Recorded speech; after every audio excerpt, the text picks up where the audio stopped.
Hi everyone, and welcome to July 21st Drama Hospital Recap. As always, don't forget to subscribe so you don't miss any of our videos or recap.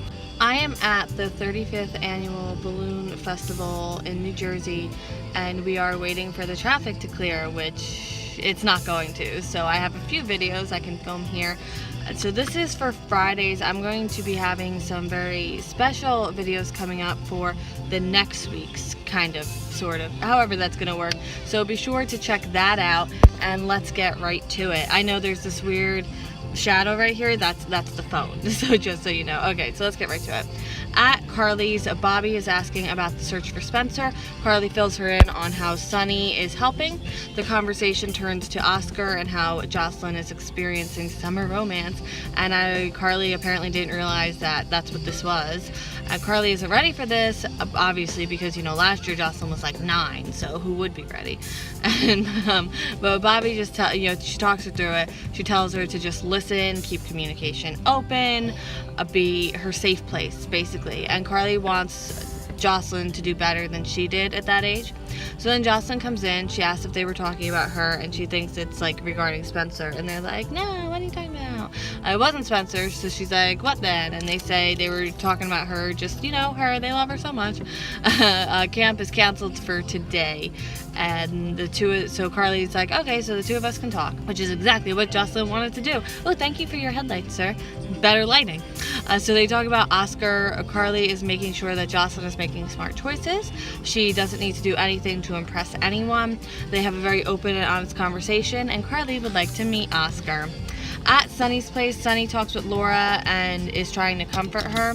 If Valentin was working for someone, it would have been very few people that would have dared abduct a kid on Sonny's turf, especially a kid that, you know, he cares about and is related to. So Laura's worried about him making bail. Sonny says, sir, your headlights were really helping with my lighting. But Sonny says he'll get Valentin whether he's transferred or at home. At Sam's place, Jason catches Sam talking to Sonny. She covers saying she was talking into an app that plays your voice in the baby's room when you're not around. A cool idea for an app, not what you're doing. It's a follow-up exam day. She says she's been feeling so good, she's considering canceling the exam. And he's like, no, we have to continue forward, and they'll be able to handle anything. Someone is at the door. It's Sonny. Sam does not want to be there and makes up any excuse to leave. So he and Jason talk about how Sam is doing. She's going through some medical stuff.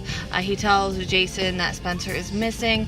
Jason knows that, and Valentin is in custody, but Nina posted his bail. I'm out of order. Okay, spoiler alert, Nina posted his bail. So he needs to be stopped. Jason asks if Sonny wants him to stop him. Sam stayed behind and listened to that, and Jason agrees to help, and then Sam walks off. This weird shadow. At the pier, Nina is making a call about withdrawing money from probably a CD, but I almost said PCPD. A CD because there's penalties, so I don't know what she's doing. Well, I know what she's doing, but whatever. At the PCPD, Nathan threatens Valentin with pet and bail. Prisoners don't like people who hurt kids. Valentin isn't shaken. He's been in The Hague, so he's pretty okay right now. An officer comes in with a paper saying Valentin's bail has been posted. It was astronomical. Nina paid for it, and she's right there. Valentin was going to post his own bail. His money was on the way. She wanted to show him that she believes in him. Okay, send a card. You know, I believe in you, even though you're going to jail. I'm pretty sure Hallmark sells them. She says it doesn't mean she's coming back to him. Girl, you just posted astronomical bail and you're telling me it means you're not coming back to him? Okay.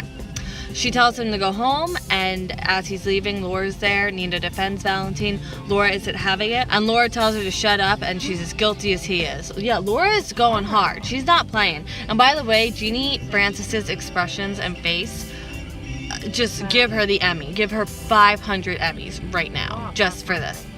Laura yells at Nathan too. She's shook. She's shaken. She's shooketh. So Nina is shaken too. It's the word of the day, don't you know? She says she's fine. Nathan doesn't think so. He says, you know, she's wrong about Valentin. He can't give her what Silas and Franco couldn't. Oof. pulling out the big guns there. He says if she goes back to Valentine and he breaks her heart, then she needs to find someone else to pick up the pieces. Back at the pier, Laura follows Valentine to the pier. She says she'll get Spencer to drop the lawsuit and he'll never have to see him again. He says he can't give back someone he doesn't have. She doesn't believe him. She wants the truth. She says he's won. Spencer's no threat. Why is he being so cruel? And he says he wouldn't take Spencer. And then she hits him over the head with a crowbar. Because you know Laura, she either goes 0 or she goes 100%. Like, she doesn't play around. Back at Ava's. Okay, back at Ava's, even though we were never at Ava's. Ava is throwing out her makeup individually. She named them. I'm just kidding. But, like, she's saying goodbye. And you know what? She probably wears really expensive makeup, so I don't blame her. She does have her martini and orders a lot of alcohol over the phone at the alcohol delivery place, apparently. They were trying to do a wine thing with that in Pittsburgh. I saw it on the news 500 times when I had my layover at 5 in the morning when I did the train. Let me tell you, they play the same news over and over and over and over and over and over and over. The vodka gets delivered. She doesn't want to open the door to sign the paper, but she eventually opens the door and it's like, boo. I'm not even kidding you. So then Sam comes over looking for Julian and finds Ava passed out on the couch. She cleans up a little bit, and I think Ava can tell that Sam is acting really weird. They talk a little bit, conversation turns to Avery, and Ava says that Avery is with Sonny, and Sam is like super against that. Like, Sam, let me tell you, I don't know what's going on with Sam. They better make this good though, I'm just saying. And now end scene. Sam says Sonny isn't her buddy. She thinks children should be with their mothers. If she's a monster, then Sonny definitely is too. Sonny's karma hasn't come around for him yet, and wouldn't Ava want a piece of that? She can reclaim her life, and Ava agrees and puts on the protective mask. Carly wants to meet Oscar. Jocelyn says no. She's worried about being embarrassed, and they'll get through the teenage years. Laura didn't knock Valentine out. Why are you flashing your lights at me, sir? Valentine threatens to put her in jail, and then Jason comes behind him and puts him in a chokehold. You know, as you do. Sam comes back home, and Jason isn't there. He left a note about an appointment, and Sonny taunts her again. She takes her gun out of the closet and heads out. Sonny returns home, and Carly calls him. There's no update on Spencer yet. Hopefully there'll be news soon. He brought someone else into the search, Jason.